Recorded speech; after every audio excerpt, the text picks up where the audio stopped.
Low effort, high reward. Now we're really raring and really going with this, you know? Yeah, we're in Jack's house right now, but he's moving out of it. Moving out. So this is... And Jack is moving, no joke, to the streets. He has no place to live right now. So next episode's going to be under the underpass of downtown LA. On Oxnard, underneath the 170. We're going to have another outdoor pod. It's going to be exciting, real exciting. I'm going to meet some new friends, some old friends. Honestly, some old friends probably. Some old there pals. might be some stand-up comedians that I know out there. Forbes. I was talking to this guy about open, because so I started doing open mics again, right? Yeah, that's like going to be a big topic today. Yeah, big topic, big sweeping topic. And I was talking to this guy, and he was like talking about this one open mic that he like didn't like, but he was like, yeah, last time I was there, somebody started doing comedy. And then at the end, they were like bombing, and they started just doing karate moves. And I was like, what was his name? I thought it was Forbes. I was like, tell me this guy's name is Forbes. I knew Forbes was multi-talented. I did not pin him as a stand-up guy. I figured... the first time we saw him was at the open mic, the one that our friend went to, and then Forbes was there. I told the Forbes story to... Timmy D. I have no idea why. I was just like, I don't know if you could tell. You can barely really get a word in, but the one thing I managed to get in there was discussing first time encountering Forbes. Freshman year of college. Yeah, this was about 7 years ago. This is 1,000 years ago. I think freshman year. No, I think we're all living together. I think when we went, the three of us were living together. It was to support our friend.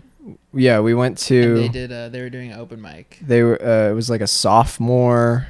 Yes, that's junior, what it was. It was a sophomore open mic, but we went. We were freshmen. Yeah, and we just crashed it. Yeah. And we thought we were pretty funny for crashing it. And little did we know there was a junior year student. We were gonna see magic happen. Yeah, we were witnessing magic. We came in. I think I came in late, and I kind of knew him. Yeah, from like TV and stuff. Yeah, he like had done TV and all that. It should be clear, this wasn't like a multi-talented show. This was almost exclusively. No, it was stand-up comedy. It was stand-up comedy open mic. Not a like it is a. Like I don't think most mixed mics have karate as one of the options. To be honest, they should. Like you can do 2 songs or one karate. Can you imagine if Corky's on the poster they're like, you can do 2 songs, 5 minutes, or one board. You can break one. If you can cleave a cinder block, then you can go right up after Just Incredible. In the back of the room, I noticed a guy stretching, like full splits. And I was like, what the hell's going on there? This must be like, maybe he's like he's got like a character he's performing or something, some crazy shit like that. Yeah. So the mic. That's funny. Yeah. So like the mic's going and it's fine and whatever. Forbes gets called up. He immediately goes over to the hosts and makes them play music from his phone. That's the first thing he did, and it's that's funny. Dragon Ball theme or like something like that, where it's like and he starts charging up. Like he made one of the hosts hold his phone and record him. So there's just a host recorded phone, and so he's trying to get the audience amped up. Which the audience is like 10 people, including us. Honestly, there was a good amount of people. I mean, going to the open mics that I go to in LA now, there was a good amount of people. Good amount of people for a student audience. That's like, for sure. And he's charging up, and then he just starts yelling and like kicking, which I'm assuming is impressive. I have no. That's the thing. Like when people like aren't fighting, like it is hard to be like impressed by like the technique or whatever. Yeah. And unless you're like into it, like I'm sure like if you're into it, like you know he's doing, you're like okay. Yeah. But like it was just, or maybe it would be even worse if you were like an expert on it, because you'd be like, oh, he's like bad. Yeah. Because to us it's just like kind of funny, but to me someone's like, this is funny and also not good. Like that would be sad. But maybe maybe he's doing really good. My only I haven't even seen him fight anyone outside of his fight choreography, which that's what he did a lot of. And then after that, that's when he started asking for the audience members. Yes, because he had a piece of paper that he wanted to kick through. Yeah, that was his big finale. So his big finale was he was going to do some plate breaking, which classic plate breaking, but they were paper plates you'd buy from like a dollar store rather than like ceramic plates, which if you broke would be impressive. Not impressive, I guess. It's very easy. I don't know if you've ever broken a few plates. Yeah. It was high though. The person holding it. Yes. So he told him to hold it high. He got Miles Barron, a good friend of mine. Oh, was Miles the one who held it? It was Miles. He was a good sport, and he got up and he held the paper plate. Did Miles perform that night also? Stand up? I can't remember. I think so. Honestly, I couldn't tell you who performed before Forbes. Sometimes there's just these performances and you can't follow it. Yeah, you cannot follow Forbes. Can you imagine? It's like Chappelle, Eddie Murphy. These people you don't want to follow. And then Forbes. Yeah, right up there. Forbes going on to I could just on imagine. to kill Tony. Wait, did you ever see me perform at Potluck? Were you ever there when I performed? Yes. Can you imagine like 3 minutes and like Forbes goes up there and he just does like at the Comedy Store open mic? That would be so funny. We gotta tell him about it. Yeah. We gotta tell him about Potluck, man. Because we've seen some crazy people, but that would be really funny. Honestly, all you need to do is give him like a funny line to say at the end. Like, can we write for him? And at the end, he just like says like one thing. Like he would kill the room because everyone would be like, "What the fuck is going on?" But then like if at the end he like bowed and then like went and like said something, and then he would just crush. I'm sure that would be him. I mean, he lives on the beach that the beach mic is on. So I'm surprised. I'm surprised he hasn't gotten the imp. But I would go if he had a show. I would go. It was just so crazy that it was just like at this comedy open mic. Absolutely.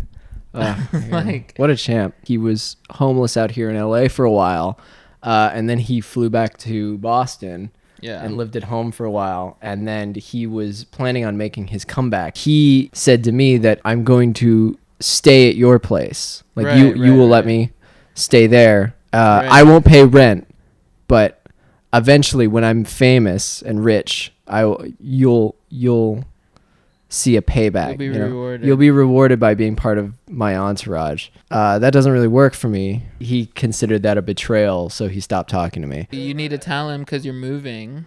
So you need to tell him that he can't have this spot anymore. Yeah, he can't. He could have the spot. I don't. As 2 days from now, he could move in here. Anyone can move in here. Yeah, it's free game.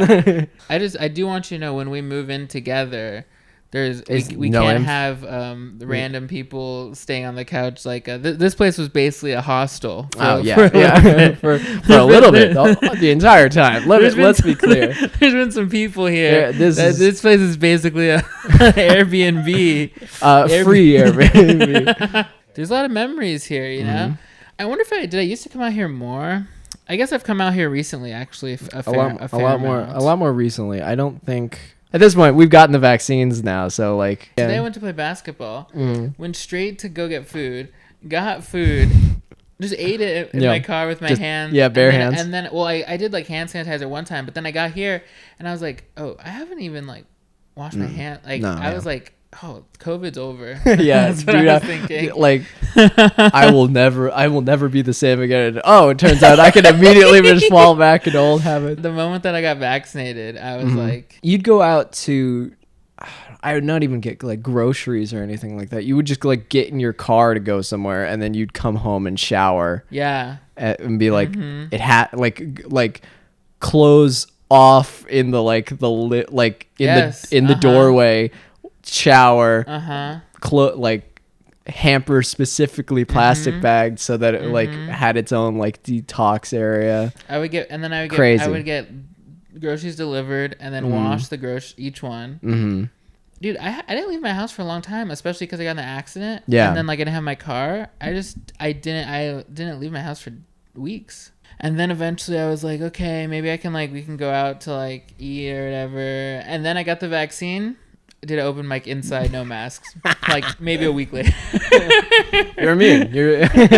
What's the matter? I took my mask to the open mic and then I took it off immediately. I was like, who cares?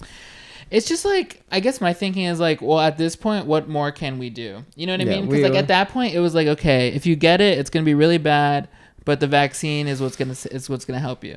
Like after the vaccine, like there's no like next step. It's just like either the vaccine works or it doesn't work and you get COVID and you die. Mary does a joke about the vaccine and it got posted on Jamie Kennedy's Instagram account, which is pretty cool, right? That's pretty good. She was like temporarily paralyzed, and she and like her joke is about telling well, okay, she got the Johnson & Johnson vaccine after it was recalled, so okay. All right, so I don't know. But so that's what it's like being on the right side of history, is what. Damn, that's all the segments I had planned. Fit check. Let's do fit checks. Fit check. All right. Who wants to go first? I'm wearing suspenders. That's what I'm doing. I'm wearing suspenders. Okay. I've got Kiki's delivery service socks. We're both being film fags today. Pants that I over COVID I got a little bit of a gut, a little belly gut here. I was gonna say it looks like you lost weight. Yeah, they're tight right exactly. there. Exactly. Smart, right?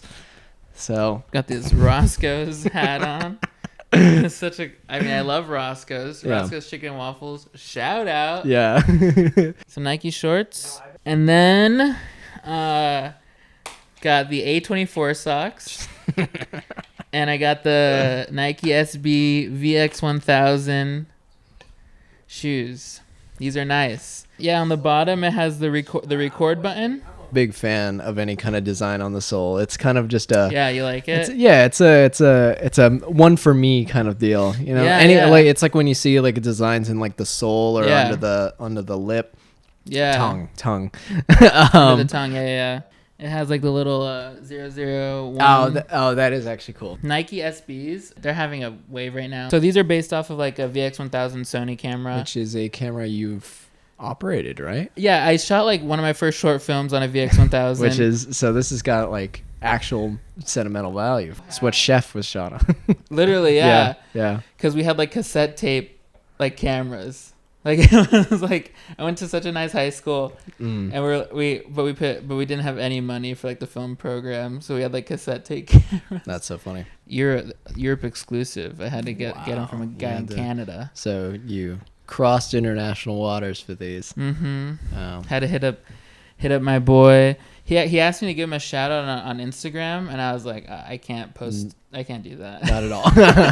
So I'll give him a shout out here. Yeah. I think his name is Emote Kick, but I got the A24 socks with the film camera shoes, so it's a little. You've got at least another like 5 or 6 years to keep wearing like film related merch. Like after that, you become like kind of a.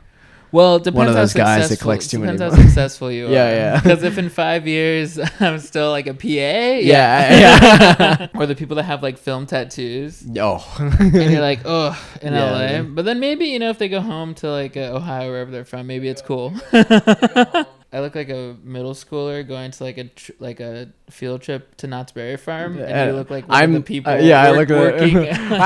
Welcome to the Gold Mine. Like one of the people on the trains that was robbing people. Yeah. Yeah, I thought you were dressing up like the first movie you saw in theaters, the train coming at the screen. screen. We've already done that one. I made the Great Train Route, way better reference. I beat you I to love it. the train coming at the screen. That's my favorite. I would say that when I was 21 working in film offices, I would be like go up to 30-year-olds and say that joke, and they'd be like, they're like, I hate you. They'd be like, I'm 21. I'll never die. I will never go older than this. Anyway, that was 4 or 5 years ago. Hey, it was like 3 years ago for me. For you, I know being 21 was a while ago. Yeah, but so long ago. Ages. New thing. I don't have anything new to try, but I have something to talk about. So today I went, and it's because they don't have any vegetarian options there. Of course, yeah. You but gotta. But today I went to Jonah's Kabob. I did it. So it was very interesting. I get there and no one is there. First of all, it's like no one else wants these kebabs. It's empty. Well, there was one person in line in front of me and then one person sitting down. It's a really small place. Yeah. And I was like, okay. I thought it'd be busy. And also, I didn't want to go if like they were working there. Honestly, like the people from the video, I was like, I don't want to be there if like Vardon is like running the cash register. I was like, I don't want to be a part of that. Absolutely not. But if it's just some guy, I'll go. I want to try the food. That's the thing. I was there for the food. You weren't ready for a viral moment. I was only there for the food. Honestly, I was like, I want to taste test this. So I go in, and the first thing that is crazy to me is it's like all branded like Vlog Squad. Of course. Like try to even front that it's like a kebab place and then a Vlog Squad place. It is. But yeah, I mean, the thing that struck me that was weird was that like Jonah's family was on the sides, but also Jason and David. There's two big murals of David. So I'm sitting there, so I'm in line. And then the mom does walk up, and so she walks up to like and like just like stands next to the cashier and is just like kind of hanging out. I was like, okay, interesting. And she's just kind of there. I ordered my beef kebab. They have 3 options: beef kebab, a chicken kebab, or a chicken breast kebab. They're all wraps, which was also interesting because in all of the videos and stuff, the kebab is like the kebab, you know. So they sell them like cut up into wraps. If you could get a kebab, I feel like more people would want to go because they'd be like, it's the kebab. Yeah. And it could be like cheaper too. Yeah. It was $13 for like two little kebabs and fries. Oh man. Yeah, it was. So I get the kebab, I order it, and then I sit down there like, okay, it's gonna be 7 minutes. I was like, okay, well, no one's here. It's gonna be 7 minutes. So I was sitting there waiting, and there's the other people that were there in line. It seemed like one of the friends knew about the vlog and Jonah. Yeah, he's just dragging him there. Didn't. Yeah. So he was like explaining it. He was like explaining it to him. Of course. And so then they left, and when they were leaving, they're like, "Oh, can we get a picture with the mom?" And so like she took a picture with them. That's hilarious. And then there were like 4 or 5 groups of people who came in and just asked her for a picture and then left. That's funny. And I was like, oh, like she should be like, you have to buy something for a picture. Like you can't just come in and fucking take a picture and leave. Like that seems like some bullshit. Hilarious. That's funny. And it's also just like the mom, like Jonah's mom. It was also funny because they walked in and every time everyone was like, "Oh, is Jonah coming? Where's Jonah?" And then she'd be like, "Oh, he's not coming today," or she's like, "Oh, he might like be here later. Like he's not here now," which I'm sure that's not true. I'm sure she just says that to every single person. Yeah. And then the mom like picked up a rag and she like started wiping down the tables. And I was like, okay, so she really works here. That was interesting to me. I was like, damn, like they really just run a restaurant now. It's like that's what you can convert like a reality TV show. So then I was sitting down and I looked in the back, and the cook, the chef, was the dad. The dad was the one cooking the kebabs, which I was like, nice, because everyone was like, he cooks the best kebabs. So I guess now the dad just works at a restaurant. And like the TikTok, Jonah like gives him the restaurant, which is like I'm sure a huge thing. But now he's just like the chef at the restaurant. Yeah, like Jonah just gave him a job. Yeah. Gave you a job as a fry cook, no less, too. Brutal. I will say that it did take 15 minutes for me to get my food, in which I was one of the only people waiting. And then the kebabs were. I mean, I'll put up pictures. I can show you the pictures. They were like really small. $13? Are you kidding me? Yeah. Bro, you got hustled. You got finessed. Honestly, what I'm seeing is it could have been a pop-up. Yeah. And they could have made a ton of money. Yeah. Honestly, the fries were kind of good. Yeah? Yeah. I'm not like laughing at it as like that. It's like respectable, but it is just like, I wish because they seem so, they were so fun on that in the vlogs. Like a lot of people liked them. Yeah. So it's like I wish they could have. It seems like they could have pivoted more. So open mics are interesting now. They're basically back to normal. Oh yes. No one wears masks. At last, nature is returning. No one wears masks.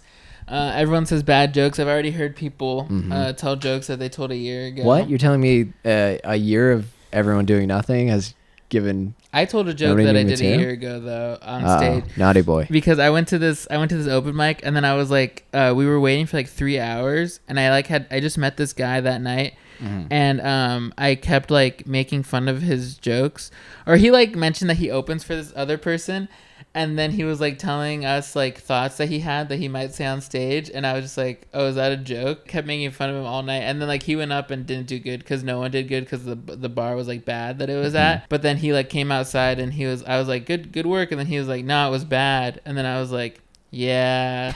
And then he was like, what? And then I was like, oh, I was like, yeah, you did bad. And then he was like, you better be funny, man, because you've been talking a lot of shit tonight. That was good. So I went up and I had to start with a banger, you know. Yeah.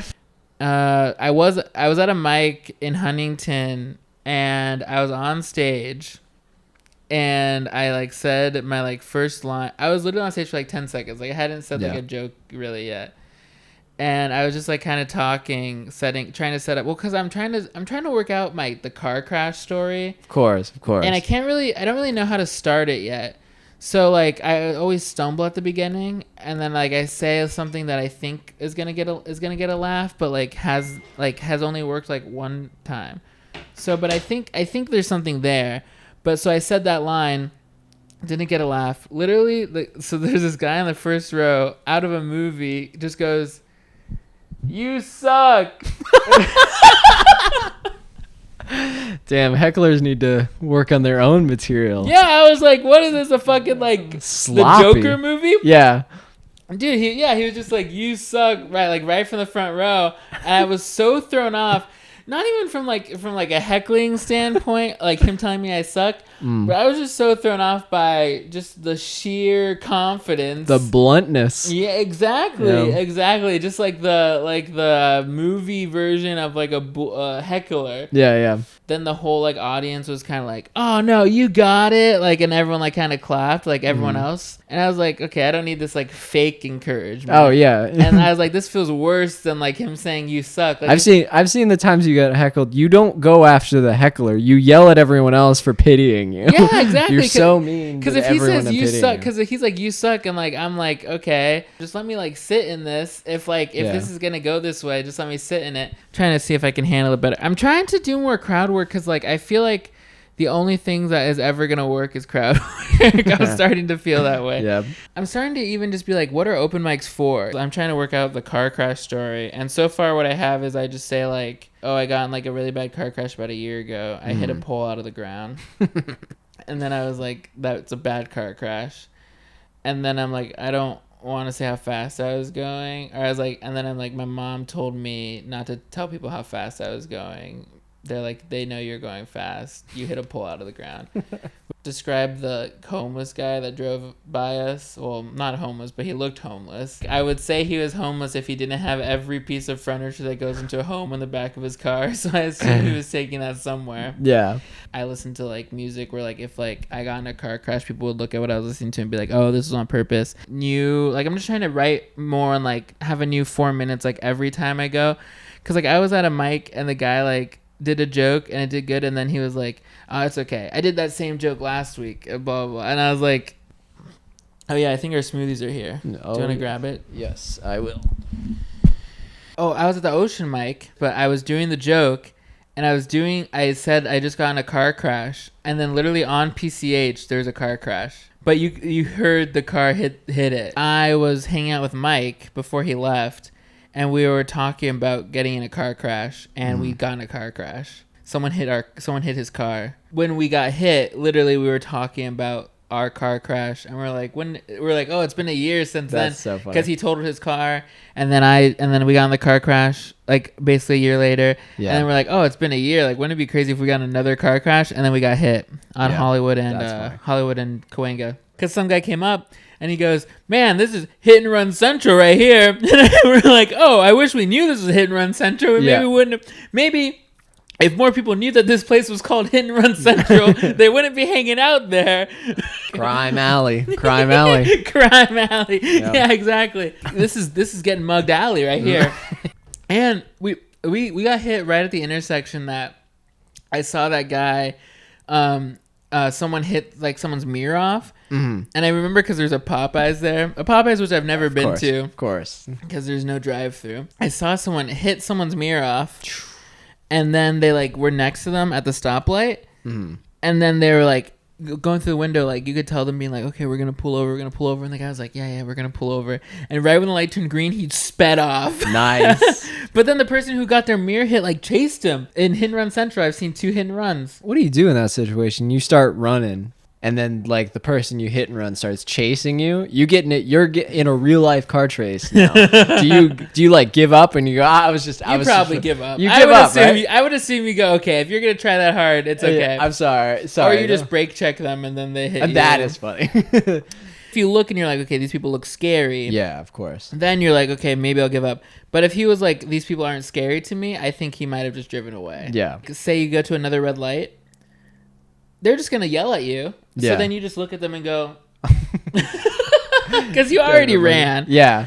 And the person chasing would probably give up. I assume they would just get the license plate and then be like, that's why I never want to get like a like vanity plate. Because I feel like I feel like I'm too much of a dick driver. Yeah. That people would just like, if my vanity plate said like John or something. Yeah. Because my mom's vanity plate used to say Terry. Oh, that is funny. And I feel like if I just had like, I would hate for people to easily be able to be like, to remember. Yeah, his vanity. The guy that hit me, his vanity plate said funny comedian.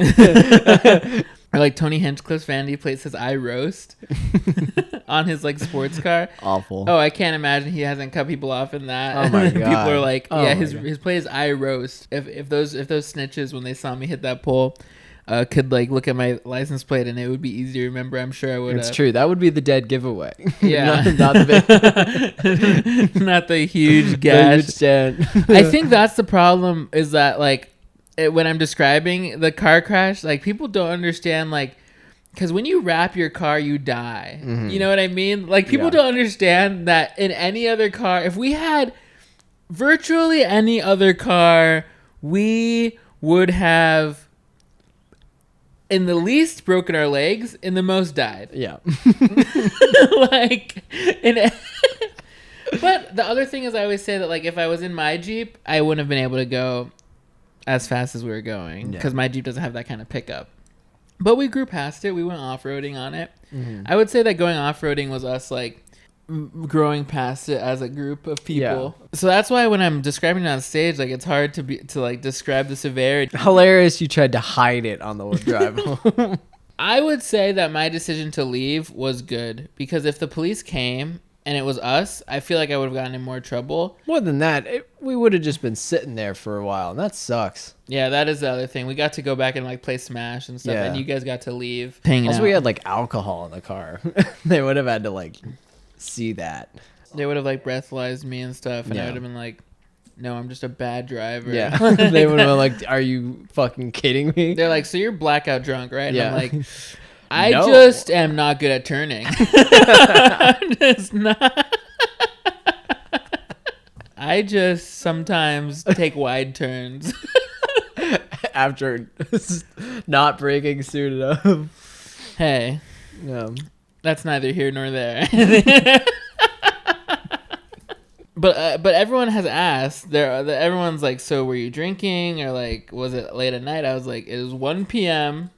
I was sober. And they're like, okay. Well, so recently I drove by it, and that pole is really big. In my memory, the pole was like 15 feet tall. In reality, it's bigger than that. It's a miracle that it didn't fall onto A, another car, B, someone else, or C, the street. Yeah. We should have died.